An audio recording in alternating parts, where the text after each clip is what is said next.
হজ মৌসুমে তাপমাত্রা 50 degree Celsius ছাড়িয়ে যেতে পারে বলে আশঙ্কা করা হচ্ছে। তাই আগে থেকেই সুরক্ষায় বিভিন্ন পদক্ষেপ গ্রহণ করেছে সৌদি আরব সরকার। গত বছরের মতো ভয়াবহ প্রাণহানি ঠেকাতেই এই বাড়তি সতর্কতা। গত বছর তীব্র গরমে 1300-এরও বেশি হাজির মৃত্যু হয়েছিল।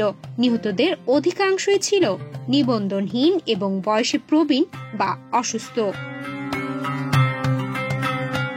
হজ শুরুর প্রাক্কালে মঙ্গলবার যুক্তরাজ্য ভিত্তিক ইন্ডিপেন্ডেন্স জানিয়েছে, চলতি বছর প্রায় 20 লাখের বেশি মুসল্লির আগমন প্রত্যাশা করছে সৌদি আরব।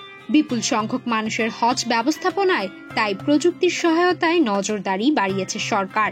এছাড়া নিবন্ধন ছাড়া কেউ হজ পালনের চেষ্টা করলে 5,000 মার্কিন ডলার বাংলাদেশি টাকায় 6 লাখের বেশি টাকা পর্যন্ত জরিমানা ও দেশে ফেরত পাঠানোর মতো শাস্তি নির্ধারণ করা হয়েছে। এমনকি যারা সৌদি নাগরিক বা সেখানকার আবাসিক তারাও এবার অনুমতি ছাড়া হজ করতে পারবে না।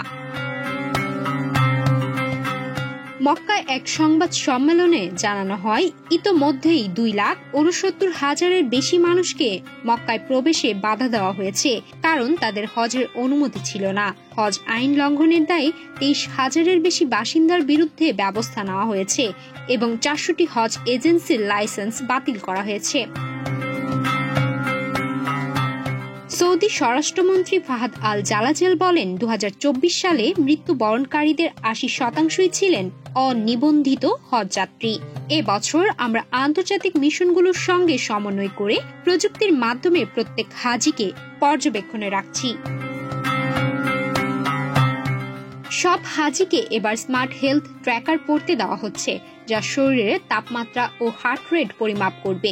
এই ট্র্যাকার হিট স্ট্রোক বা ক্লান্তির আশঙ্কা হলে সতর্কবার্তা দেয়। তাছাড়া অতিরিক্ত গরম থেকে রক্ষা পেতে বিশ্রাম কেন্দ্র, পানির বাষ্প ছিটানো স্টেশন, ছায়াযুক্ত এলাকা এবং পর্যাপ্ত পানির ব্যবস্থা করা হচ্ছে। হজযাত্রীদের জন্য এবার হেলথ আইডি কার্ড বহনও বাধ্যতামূলক করা হয়েছে এবং নুসুক অ্যাপ ডাউনলোড করতে জোর দেওয়া হয়েছে। এই অ্যাপের মাধ্যমে তারা জরুরি সহায়তা, দিক নির্দেশনা ও তথ্য পেতে পারবেন। ব্যক্তিগতভাবে পানি পান, ছাতা ব্যবহার, রোদে বেশি সময় না থাকা এবং স্বাস্থ্যবিধি মেনে চলার পরামর্শও দেওয়া হচ্ছে। এবার প্রথমবারের মতো হজে ব্যবহার হতে যাচ্ছে ড্রোন, যা নজরদারি ও আগুন নিয়ন্ত্রণের কাজে লাগবে বলে জানিয়েছে সিভিল ডিফেন্স।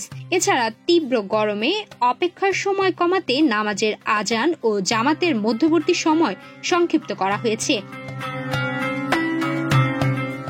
2024 সালের জুন মাসে 51.8 ডিগ্রি সেলসিয়াস পর্যন্ত তাপমাত্রা রেকর্ড হয়েছিল মক্কায়। 2025 সালের আবহাওয়ার পূর্বাভাস অনুযায়ী এবারের হজ মৌসুমেও গরম থাকবে স্বাভাবিকের চেয়ে বেশি।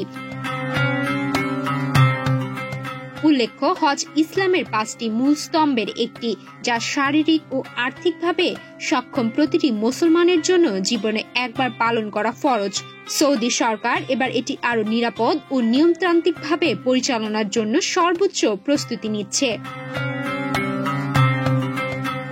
সুমায়া মিতু, বাংলাদেশ প্রতিদিন।